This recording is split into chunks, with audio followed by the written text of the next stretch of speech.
Hello, wrestling fans. I'm Boyd Pierce, and I'm your host for the next 60 minutes. We have a lot of exciting action coming up, some interesting interviews, so we want you to stay with us.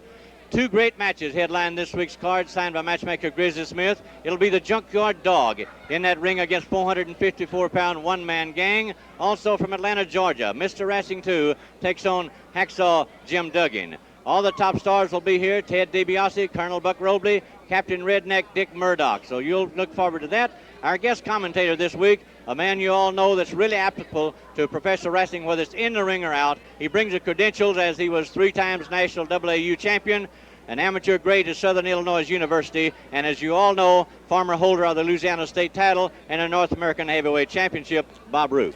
Thank you, Boyd. I couldn't have said that better myself. In the times that I've been with Mid-South Wrestling, I've created a lot of controversy, and there's always been controversy, but nothing quite like something that happened last week, something that prompted Mid-South to promise that a decision would be made, and that's concerning those Mid-South tag titles. And I understand that Bill Watts is going to be here and on film and tell us something about that decision. Let's watch that right now. A few months ago on Mid-South Wrestling, Paul Orndorff and Bob Roop planned the most devious, conniving event ever to take a North American championship from Ted Dibiase.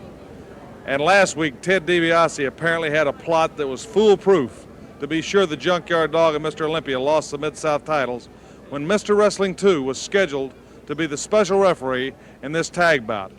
I was interviewing the so-called Mr. Wrestling 2 about his responsibilities as a referee. Let's watch that now.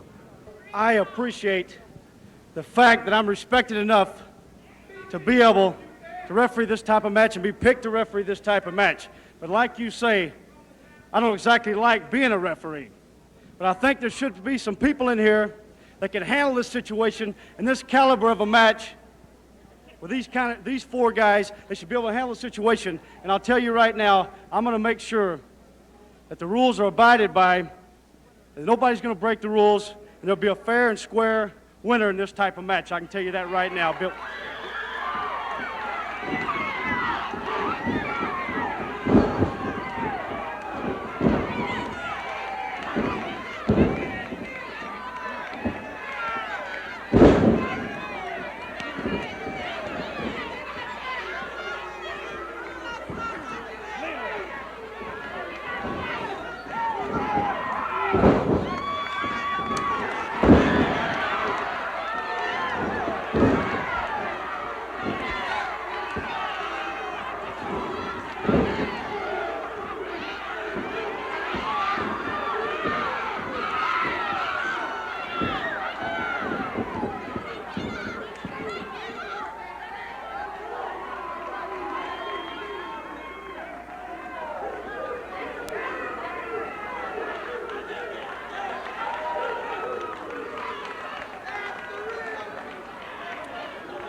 Well, I know everybody wants to know, and you may as well spit it out. There's 2 of you here, and one of you, which one of you? Let me tell you something, Bill.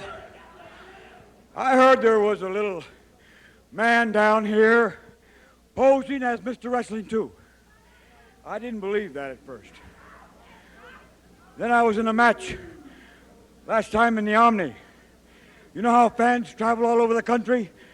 They came up to me and says, Mr. 2, there is another Mr. Wrestling 2 down here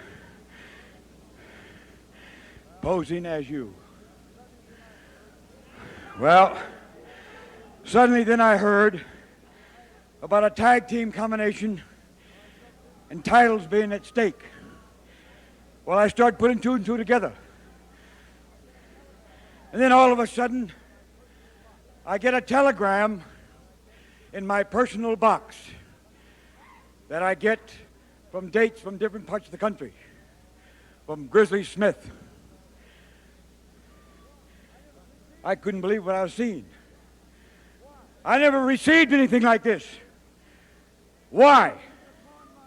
Okay, so I took it upon myself, bought my own plane ticket to come down here and to find out if this was so. Well, okay, it's so. Well, let me tell you something. I don't like anyone posing as me. as you well know, the last man that posed as me doesn't wrestle anymore. That's right. In Atlanta, Georgia, a couple of years ago, there was an imposter, and you're right. He was run right out of wrestling. I not only beat him half to death, but unmasked him, and he hasn't wrestled since. Well, I say one thing, Wrestling 2. I couldn't tell if I looked at the two of you standing across the ring who the real two is, but I say I have never seen. Wait just a minute, Bill. You know Mr. Wrestling 2. You know why? Mr. Wrestling 2 has never run from a man in his life. I don't run. That one ran. Who is the real Mr. 2?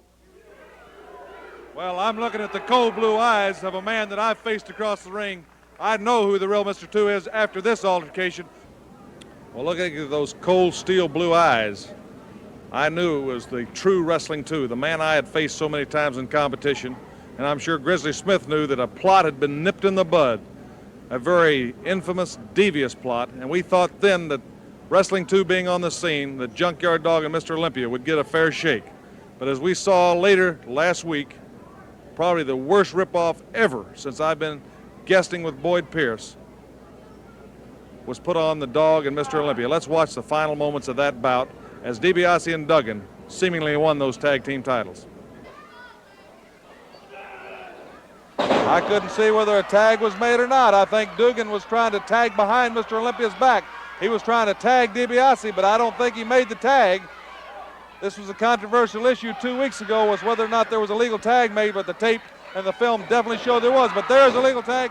Dibiase's legal, but so did Olympia. He tagged Lightning. It's out of control there now. And even Wrestling 2, with all his ability, can't keep these four men from hooking up and going. JYD, oh, the spear. SMU Duggan tried to spear the JYD. JYD got off from under, but Mr. Wrestling 2 caught it full in the face. JYD in there by himself as Mr. Olympia had the sleeper, but Dibiase got away from it. There's the phony Wrestling. Loading that boot, Boyd Pierce. That can only be one person. Boyd Pierce is the grappler, and he's going to go in there and try to get JYD. No, he just kicked Wrestling 2 right in the head with that loaded boot. He's counting the fall. Boyd Pierce, that man has to be the grappler. That loaded boot, he kicked Wrestling 2 in the head, counted the fall.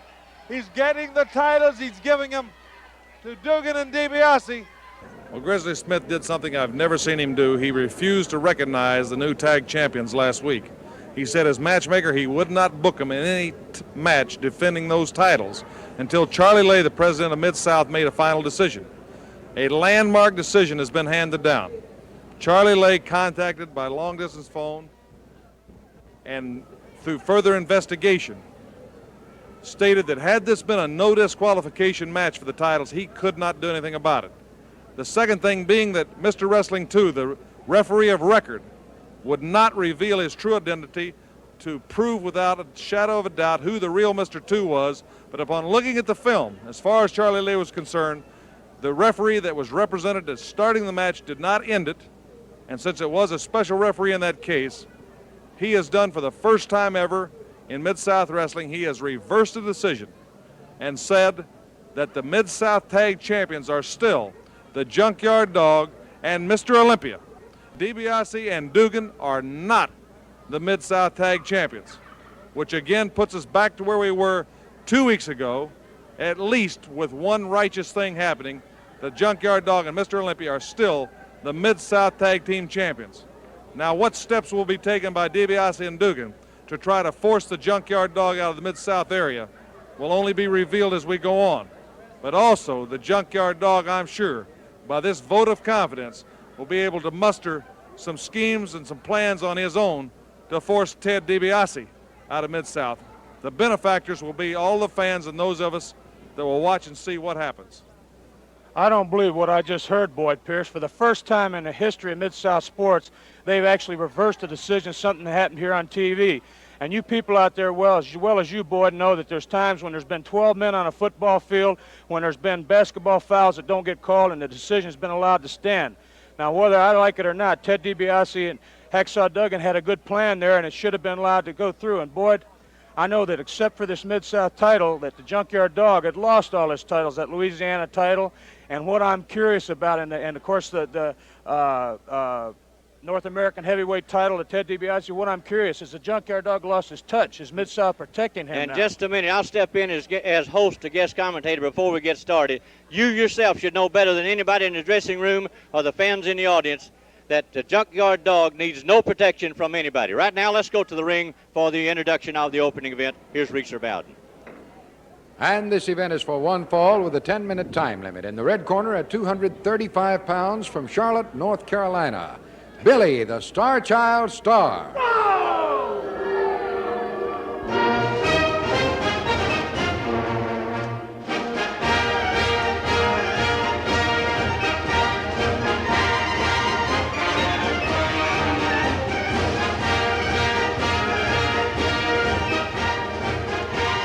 And coming into the ring right now at 282 pounds from Waxahachie, Texas, Captain Redneck, Dick Murdoch. One fall or 10-minute time limit as Billy Starr in the long black tights. The bell called for by Alfred Neely and his opponent, the ex-Marine Captain Redneck, Dick Murdoch. Bob? Well, Billy Starr's given a lot of weight here, as well as experience, size, a lot of things. Dick Murdoch's held titles all over the world. Billy Starr told me at one time he was a contender for the junior heavyweight champion, which of course is a much lighter weight. And you can see the difference that size is making, that experience. He hasn't had a chance from the get-go, which is smart on Dick Murdoch's part. Captain Redneck, he calls himself. He takes him, smashes his head in that turnbuckle. Now he's got what you'd call a blitzkrieg. He's been on him from the start of the match. He's pounded him, got him dazed, pounded him around the head and shoulders. Now, taking that wind out of him, a backdrop, now a slam. When you get slammed from that 6'4" man down onto the mat, it takes something out of you. You see Starr, match only a minute. Oh, well, he's coming back a little bit. He's a pugnacious type individual, but I think he's bitten off more than he can chew here. Murdoch his defeats in the last 5 years can be counted on just one or two hands. So, again, lightning was striking a bottle for Billy Starr if he could get a victory. Well, Murdoch's going for that brain buster. If he gets it, he's up. He's going to get this one, Boyd, and it's over. Nobody's kicked out of that. The 3 count. And Captain Redneck, Dick Murdoch, triumphant at his hands being raised. We'll be back when action continues on Mid-South Wrestling Television Network.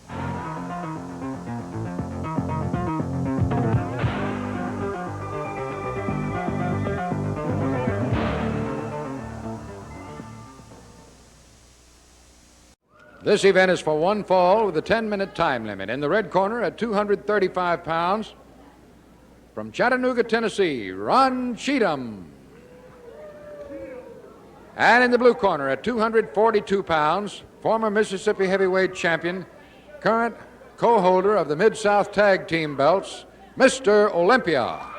The introduction now from the Lookout Mountains of Tennessee, the long purple tight-clad Ron Cheatham as he takes on the popular Mr. Olympia. Rick Pereira is the referee, Bob Root.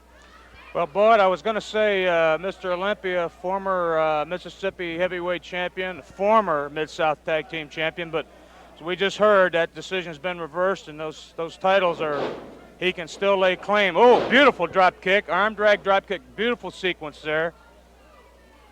He arm dragged the man, it didn't hurt him, just takes him off his feet. Cheatham got up, tried there, oh, beautiful.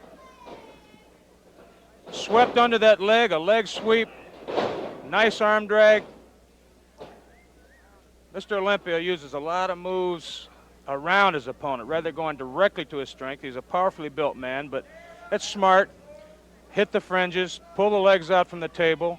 Cheatham, apparently, he was here several months ago, and since that time I noticed he has worked on his conditioning. He seems to be bigger and better shape. We'll see how he does. Olympia again. Oh, I don't know if he caught him. I see he missed with one foot. Yeah, he got him with the other one, though, apparently. Cheatham looks a little bit. No, he's up again, arm drag. So far, Olympia is dictating both the pace and most of the moves in this match. Cheatham is trying to be aggressive, but apparently he is going to reconsider now, which is if you were keeping points on this match, it would be a good thing for him to do. He's not going to beat Mr. Olympia with the attack that he apparently had planned when he came in this match. Sometimes that added weight does you some good, sometimes it doesn't. If you can make it work for you, it doesn't help to have a lot of muscles if you can't use them.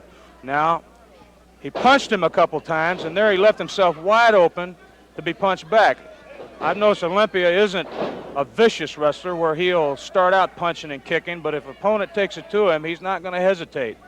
And Cheatham, if he was going to punch him, he should have waited till he had a chance to knock him out. Goes for a full body slam, cover. I doubt if that'll be enough to beat him. Again, he's going for trying to work on that stomach.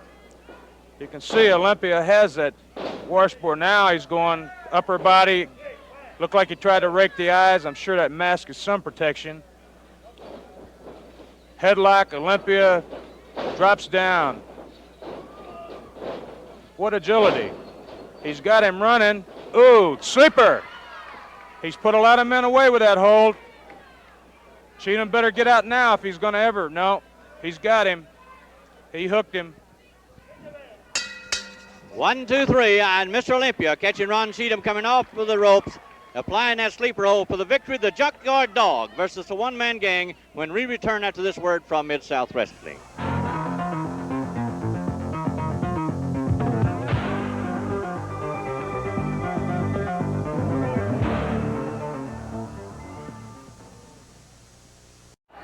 This event is for one fall with a 10-minute time limit.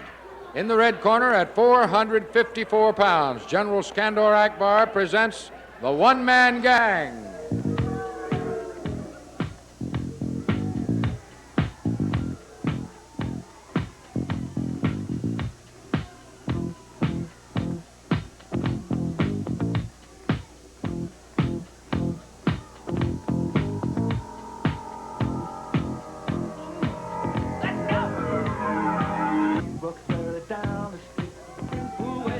And at 265 pounds from Tennessee, the Junkyard Dog. General Skandor Akbar presents 454 pounds one-man gang, but the Junkyard Dog says clear the ring. He's ready for action. The people's choice. Undoubtedly, nobody has any doubt in their mind, Bob Roop, and you'll have to agree with that.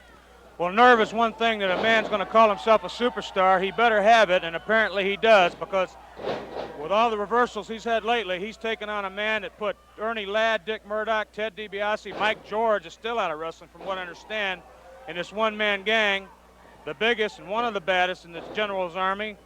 And Junkyard Dog's taking him on. I guess he's not ducking and not hiding. I have to hand it to him. Oh, that big forearm. Oh, clothesline. He goes in the same motion for that forearm. Either one of them are effective. Oh, a slam, 400 pounds. Oh, the thumper.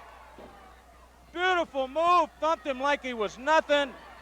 One hand's the General in there. This man is strong. Slams him. That's He's Killer got them Khan. both. Killer Khan in the ring now. Junkyard Dog's taking on the whole army. He wasn't in the ring, but the Junkyard Dog brought him inside. Brought him in himself. He wants these men. Oh, that big elbow I was talking about. He goes for it, slams him. Again, the one-man gang, the thumper. Unbelievable. Gets a three. Unbelievable, Boyd Pierce. You talk about professional wrestling, the world's most exciting professional sport. There he is, the Junkyard Dog, as he downed not only the one-man gang, but Skandor Akbar and Killer Khan. We'll be back with more action when we return after this word from Mid-South Wrestling Television Network. Unbelievable.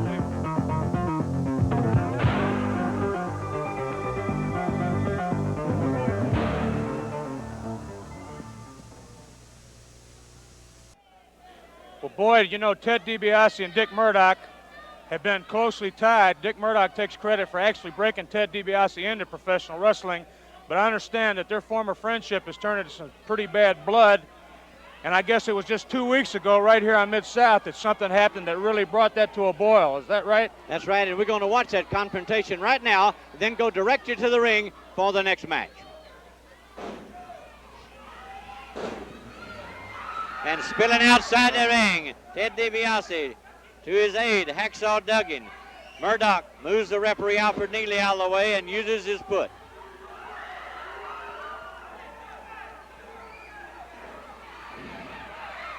Now, Duggan on this side. In comes the champion, Ted Dibiase, with a double chop to the back of the base of the neck. Just signs of a great wrestler, Boyd Pierce. I'm very, very impressed with Ted Dibiase. You know, he took everything that Dick Murdoch hacked off, or Murdoch was working intently on that knee. Dibiase has made a tremendous comeback. Here it goes. Atomic drop. Cape Canaveral, whatever. Murdoch rolled him up. There, and Duggan was in the wrong place. And they collided, Dick Murdoch and Hacksaw Duggan, who had stepped up on the apron of the ring. Getting interesting, Boyd Pierce. Oh, that Dibiase never stops. He never quits. What a great North American champion. This could be it.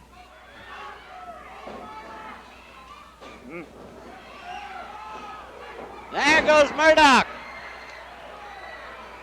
I believe the referee is down, Boyd Pierce. No referee in the referee. ring. I believe the Skandar referee's Akbar. down. The explosion on the far side must have took him out onto the concrete floor, away from our view. Now to the midsection. Murdoch, an uppercut, and down goes the champion, Dibiase. No referee in the ring. Here's Duggan once more, trying to regain the apron. He has no business being out here. Crashing down, Ted Dibiase. The fans solidly behind, shouting their encouragement to Dick Murdoch. Brain buster, brain buster. Has a spear. A spear by Hacksaw Duggan. Alfred Neely regains the ring and calls what he sees. A very courageous win for Ted Dibiase. And now a non-title event for one fall with a 10-minute time limit. In the red corner at 255 pounds from Omaha, Nebraska, the North American heavyweight champion, Ted Dibiase. And in the blue corner at 222 pounds from Knoxville, Tennessee, Tim Horner. A non-title match. North American heavyweight title holder from Omaha, Ted Dibiase, against the man in the maroon-clad tights, Tim Horner.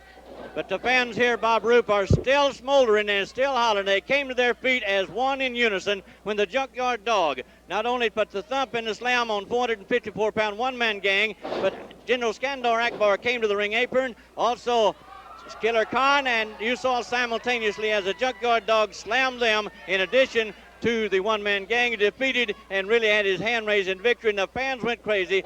Definitely the people's choice, a one-man gang, whether I, you, who likes it, and I like it. Well, I got to give him credit, Boyd. I mean, that was a superb, a fantastic performance. I mean, that man has got not only strength but guts. He pulled those men in the ring. He wanted them, and again, I don't like it, but I got to hand it to him. The man is great. He deserves everything he's got. And with Ted Dibiase here, you know, he's been showing some brains. Now, this young wrestler going against him, Tim Horner, he's trying to make lightning strike for him too, because he's going against a man that's held a North American champion as long as anybody, 3 different times. And again, ooh, he caught Ted. Looked like Ted was trying for some sort of suplex. Horner hooked the leg and got his weight, head scissors. Nice move. He's got, Ted Dibiase's got so much size. Ooh, he went to the well once too often there. And you saw that throat come across that steel cable on the top strand of rope. Well, Dibiase's 6'4", 270 pounds, a big, strong man. Horner's about 220, 210. And Dibiase once warned what he was going to do. He caught him up there and held him. Now he's taking it to him. And again, a North American champion. He's got people after him everywhere, and he's got millions and millions of people that watch this program are watching him, like him or dislike him. Again, people like Dick Murdoch after him. I don't blame Murdoch for being hot after watching that film. But again, you better have somebody watch. Ooh, power slam. Power slam. Now he's got him beat right there. Going for the figure 4. If he can lock it in, Well, this is really unnecessary, but I kind of admire him for doing it because you might as well make it definite. And he does. And nothing's more definite than a man giving up. Ted Dibiase, the North American heavyweight champion, the victor. The big match coming up, Hacksaw Jim Duggan versus Mr. Wrestling 2, after this word from Mid-South Wrestling.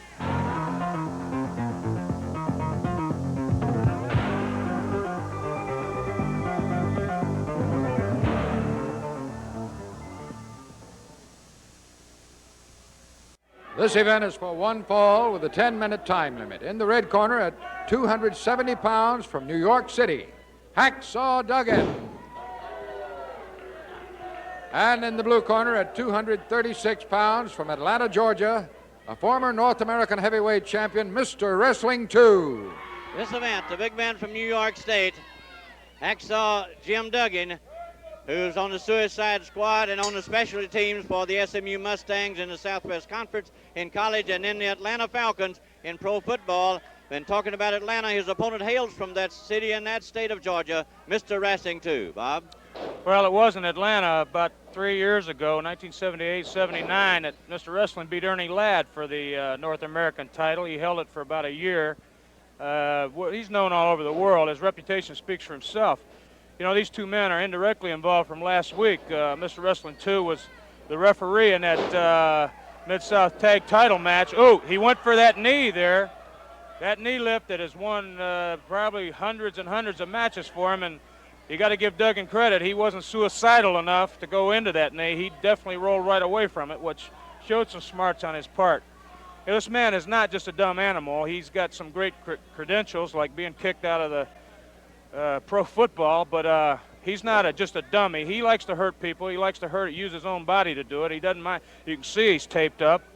He's got knee braces on, and he doesn't mind getting hurt as long as somebody else is there with him. But he's not stupid, and I don't think Ted Dibiase would want him as a partner if he didn't have a calculating kind of a brain.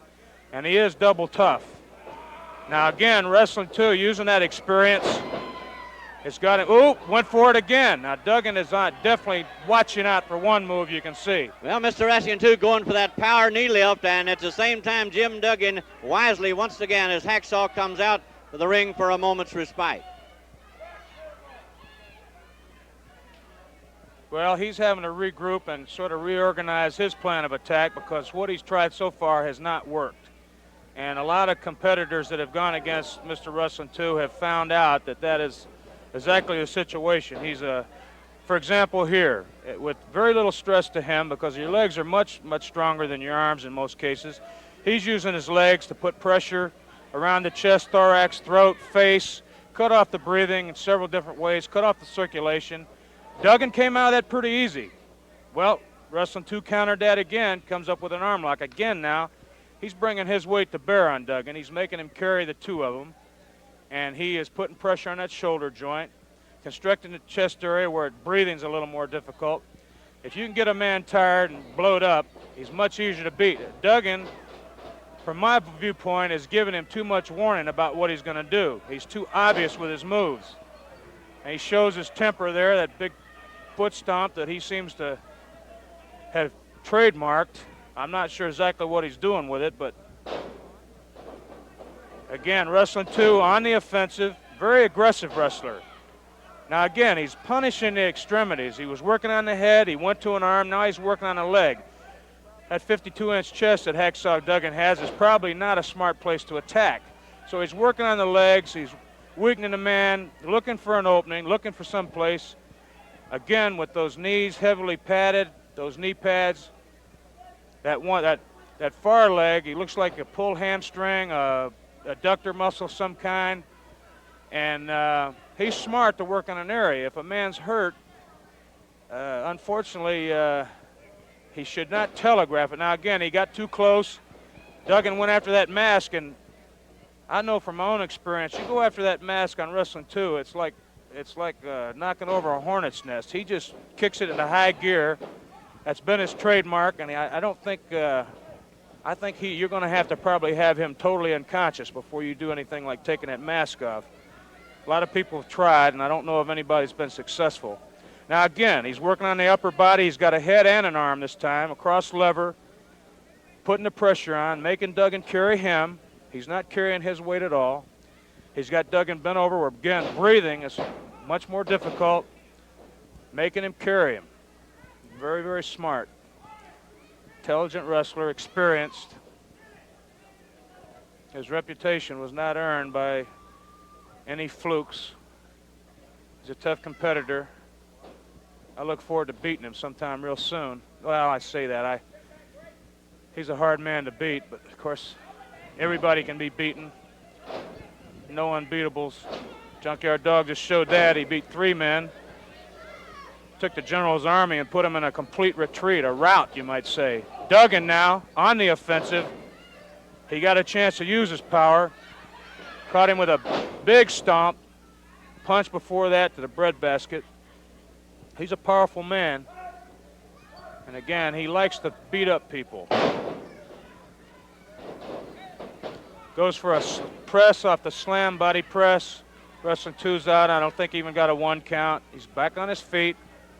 Backing up, recuperating, getting into the ropes. Smart wrestler, very smart. Now, Duggan gave him too much room. Wrestling 2 is fighting fire for fire a little bit there. A couple punches. Well, he set Duggan up for that one. Reversed, tossing the ropes, a backdrop at 280 pounds. Ooh, that knee lift, he caught him. That power lift took him completely out of the ring. Duggan's probably wondering where he is right now. I felt that knee lift myself. And well, earlier, Bob, you saw that Duggan saw him coming with it and took himself out of the ring. That time, Wrestling 2 connected and took Duggan out himself. Ted Dibiase coming down, offers some advice, some sort of comfort. Duggan needs something right now. And pushing him back in the ring. Helping hand there, I guess you'd say. Dibiase cheerleader. Dibiase, we can't see there. Dick Murdoch. Dick Murdoch's down there now. I was talking about the bad blood between these two. Chase Dibiase in the ring, a spear. Duggan speared his partner. There's a dynamic knee lift. Fast and furious and complete. 1, 2, 3. It backfired. Mr. Wrestling 2. There you see his hands raised in victory, showing the 2 and the fans here are returning it 2-2-2. He's the victor. We'll be back after this word from Mid-South Wrestling Television Network.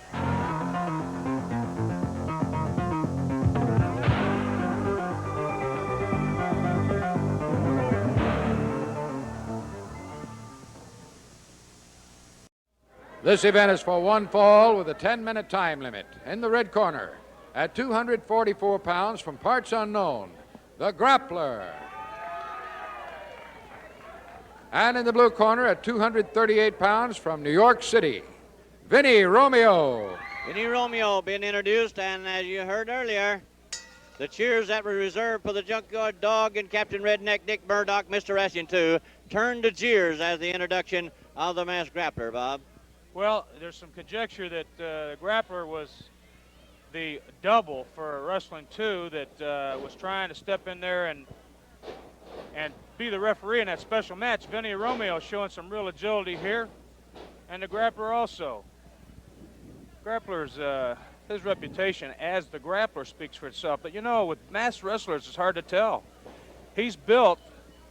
He and the Wrestling 2 that was out here a minute ago are built very similar. They're compactly built, approximately 6 feet tall. Both of them wear masks, so I mean, it's kind of hard, from my point of view, to say whether to take one man's word or the other. And they have similar moves inside that ring. Well, they both know their way around a wrestling ring, that's for sure. The Grappler, former North American champion, Mississippi State champion, he held them both at the same time, and he is double tough. I've seen him tell you there, elbow to the thorax area of Vinnie Romeo. Vinnie's looking real good. Vinnie Romeo, looks like he's been training hard, but there's no substitute. It doesn't matter what kind of body or what kind of muscles or anything else you have if you don't know how to use them, and experience can only be gained in that ring, and something the Grappler has. Vinnie Romeo is lacking in experience. He's not lacking in heart, but as far as that actual ring time, that being in the pit, being down there in the pit, in the oven, where the heat is, he doesn't have the time of this Grappler. And again, that grappler, he'll attack you from the top to the bottom. He's got so many moves. If something doesn't work, he'll try something else. If that doesn't work, he'll try something else. If nothing works, he'll go back and start over again. He's got a lot of desire to win his matches. Very proud man. A lot of controversy about a loaded boot. You could look at it another way if he is a handicapped wrestler. Ooh, Vinnie Romeo coming back there, showing some fire. Ooh, can hear those clear over here. He stung him. Beautiful drop kick. Took him clean off his feet. Going for another one, going for something. Backdrop. Oh, beautiful move on the grappler. Now again, this man recuperates. He's like a bulldog. He comes, oh, beautiful move. He dropped him flat on the back of, what's this? That's wrestling too. That's the exact same motion as Mr. Wrestler number 2. He gets a 3 count. Wait a minute now. Now what's this? Wrestling 2 interfering in his match? No, Wrestling 2, Boyd seems to be saying, now who is who here? You saw that the grappler, when he held his arms up and hit him with that power knee lift, both men can use this power knee lift, but in this case, the grappler does seem to be leaving the area and still in the air. The grappler left with a victory. Colonel Buck Robley in action when we return after this word from Mid-South Wrestling.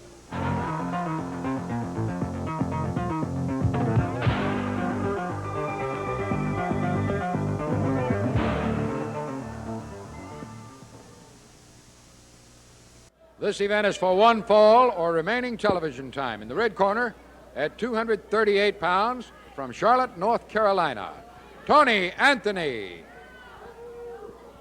And in the blue corner, at 242 pounds, from Amarillo, Texas, Buckley Christopher George Robley III.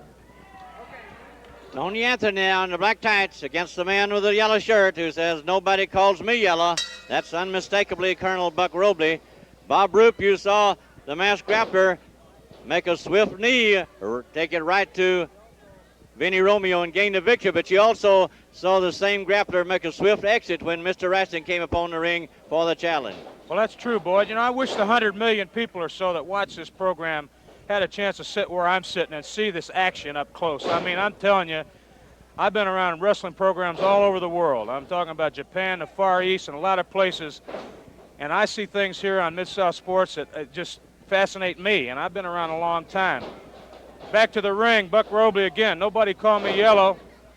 Tony Anthony, a young man on the way up, he just returned from South Africa where he beat legendary Jan Wilkins over there and so had a very triumphant run in South Africa. But Buck Robley, very, very vicious. He's got a lot of great credentials, really. He's vicious, backstabber, backbiting, nasty, do anything to win. His only weak point, I would say, is that he seems to be wanting people to like him, but that still doesn't take away from him being a tough opponent. And if I beat a man like Buck Robley, believe me, it's one that goes down in my books because it means something. And in this case, now now the old Buck Robley would not give Tony Anthony a chance like that. He raised his hands, he would have been punching his brains out. It cost him too. He's taken 3 punches, elbow to the back of the thorax.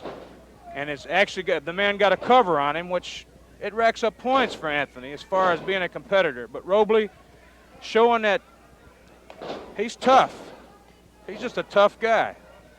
He got up off the floor, and it's kind of with attitude like this guy made him mad, it looks like, because he's not showing the effects of those punches and those things that he took a minute ago. He's got him going now, kind for kind, a backdrop. Ooh! Oh, he kicked him right in the head. Now that's the old Buck Robley. Ooh, drops another forearm, elbow right across the man's face. That's all she wrote. 1, 2, 3. That's Buck Robley. Buck Robley, the colonel in the yellow shirt, nobody calls me yellow, proved it once again as he gained the victory. Our time is just about gone. We want to tell you that next week, General Skandar Akbar will not be the manager. He'll be the grappler. He'll be inside that ring. Also, Kelly Kaniski, who was here some 2 years ago, will be back on Mid-South Wrestling next week. To our guest commentator, Bob Roop, thank you so much for your expert expertise and your commentary. And to you wrestling fans, oftentimes we don't say thank you. We appreciate you all the time, though, and we ask you to watch with us next week. And till then, I'm Boyd Pierce saying goodbye, everybody, for Mid-South Wrestling Television Network.